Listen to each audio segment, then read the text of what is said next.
after I make this announcement, there is some rhyme and reason to it. I don't know about the rhyme or the reason.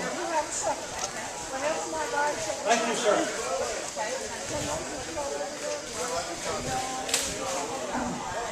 By order of the church and carried out by the state, as soon as the festivities of the day are completed, 5 heretics will be burned at the stake. You are advised to be present, lest you be suspected of also being a heretic.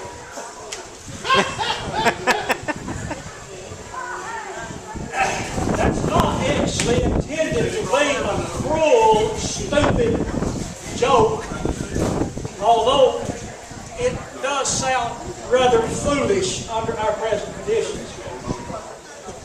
But I thought that might get your attention at least as I share with you some things concerning the Swiss Reformation. I've written it all out. I'm going to read it because if I don't read it, I will ramble here and there and won't half cover my subject in the time allotted. This is a sad story. It's a tragic story, but it needs to be told. I'm really convinced of that. First of all, I would just simple definition for the word Reformation. Basically, I found a definition here. It says, the act or process of improving something or someone by removing or correcting faults, problems, and so forth. In Switzerland, by the way, about 500 years ago, men like Zwingli and Calvin were attempting to reform the church. But what was the church? I shall try to describe it. It was the church that withheld the Bible from the general population for about 1,000 years by keeping it in a dead language. It was the church that initiated the Crusades and promised those who went that they would go to heaven. It was the church that authorized and ran the Inquisition, wherein anyone could be accused of heresy and carried away to be tortured and possibly burned at the stake. It was the church that sold indulgences by telling people that their relatives were suffering in the fires of purgatory, but they could be bought out. It was this church that men like Zwingli and Calvin, Luther, and many others were attempting to reform in Switzerland, as well as Germany and other parts of Europe. It was in Switzerland that my mother's forefathers lived during this time. Tragically, however, the Reformation movement and the church's effort to stop it resulted in carnal warfare between the two forces, and both sides committed crimes of horrible torture and executions, such as burning people at the stake. And no joking, sometimes they used green wood. It took longer to die that way. During the Reformation in Switzerland, there was another group of people that incurred the wrath of both the church and the Protestants. Those who opposed them called these people Anabaptists, meaning being re-baptized. And I have found a quote here I'll read to you concerning them. It says, the sufferings of Anabaptists during Reformation times were most severe. For being non-resistant, they refused to fight for any purpose against either Catholics or Protestants, and were therefore marks for malice and persecution from both sides, both warring parties. Thousands were put to death and the rest driven about from place to place, finding refuge wherever they could. End of quote. Many of them, I found out, were drowned. I suppose that this was a way of saying, you wanted to be put under the water? Here it is. And they drowned them by the thousands. Dear friends, can you believe it? The depths of evil and cruelty that humans can stoop to, even in the name of religion? This is beyond comprehension. Friends, terrorism is not a new thing. It is therefore no small wonder that atheists often in debates call attention to the fact that religion is the source of some of history's worst crimes. To this very hour, there is a religious war being waged in an effort to force Islam upon the world. But back to the Swiss Reformation.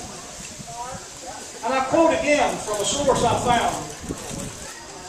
A simple act it was, the work of a few moments, but it triggered an epic era of political and religious convulsions that changed the shape of Europe. On October 31st, 1517, a monk named Martin Luther walked to a church in the German town of Wittenberg and nailed a document, his 95 Theses, to its wooden doors, lighting the fuse of the Reformation. End of quote. Much of it took place in Switzerland. A great deal of it, in fact. I was surprised in doing some research on it. So much of it took place in Switzerland, I suggest to you that the world is still feeling the effects of it to this day. The Reformation resulted in the formation of many churches, and more have been started as the years passed by. However, just lately I came across a headline in the news that said, and I quote, "After 500 years of schism, will the rift of the Reformation finally be healed?" End of quote. So now there is a push to unite the Protestant churches, as they are called, and the church as it is called.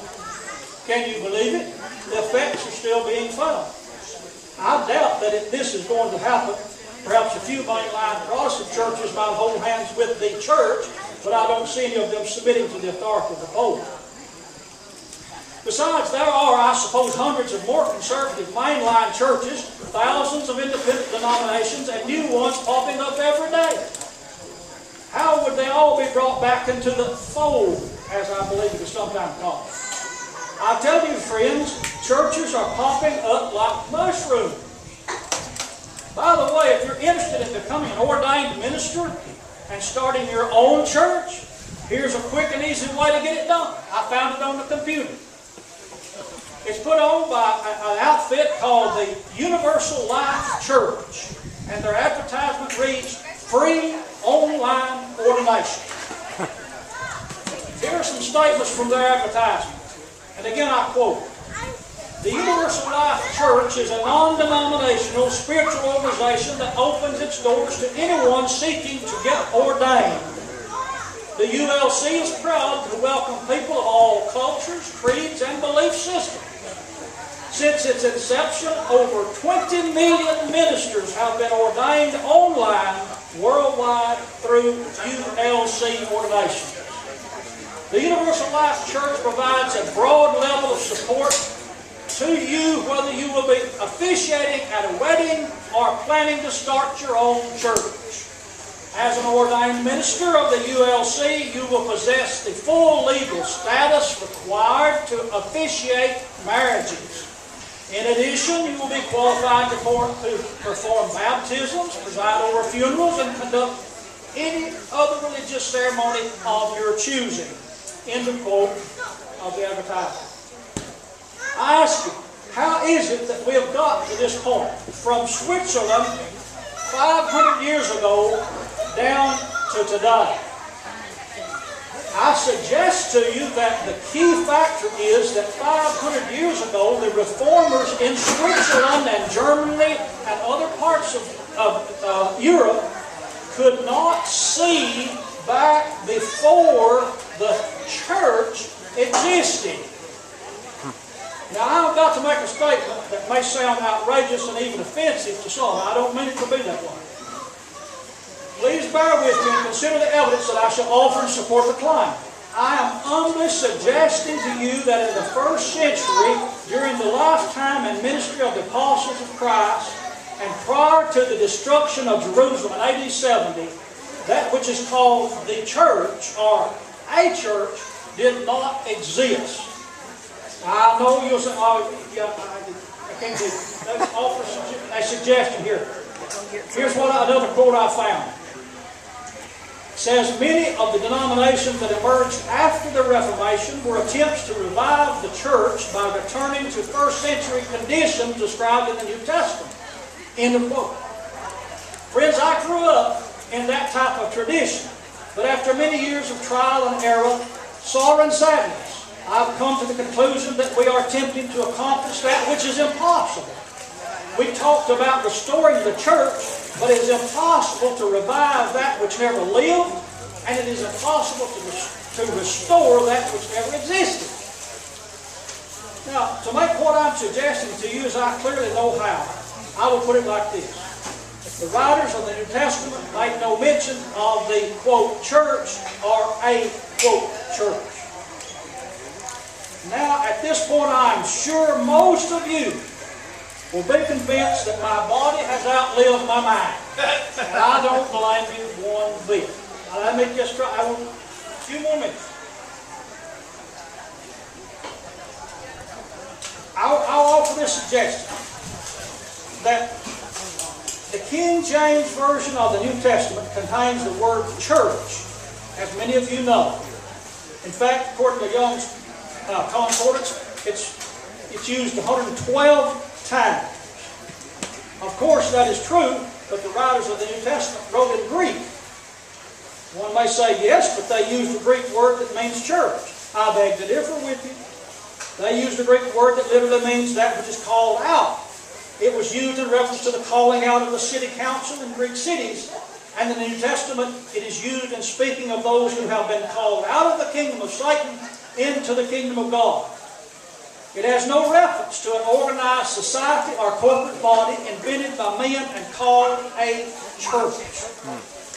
The word church is in the King James Version because King James ordered it to be put in there by the translators when they came to that Greek word ecclesia. And in 1611, when the King James translation was published, King James was the head of the church in England. A failure to recognize this has resulted in men defending the church and inventing more and more churches until today, under the law of our nation, starting a church can be a money-making project. The concept has also created, promoted, and supported division among disciples of Christ, a thing which is contrary to the prayer of Christ and hinders the world from believing the Father sent Him. I'm happy to tell you that we can go directly to Jesus Christ without passing through any man-made institution. Sadly, those involved in the Reformation in Switzerland, Germany, and other countries did not understand this. We are divided, bickering, teaching for doctrine the commandments of men, and supporting and promoting our churches, while the atheists are eating away at the very foundation upon which the gospel of Christ was built. We are blessed to live in a time and place where we still enjoy a large portion of religious freedom. However, that freedom is slowly being surely eaten away. I am humbly grateful that you have not mobbed me and run me off on the stage. I sincerely mean that. And I'll be over at my booth saying the claims of Jesus of Nazareth. If you'd like to come by, I'd be glad to receive your questions and hear your comments and suggestions. Thank you again.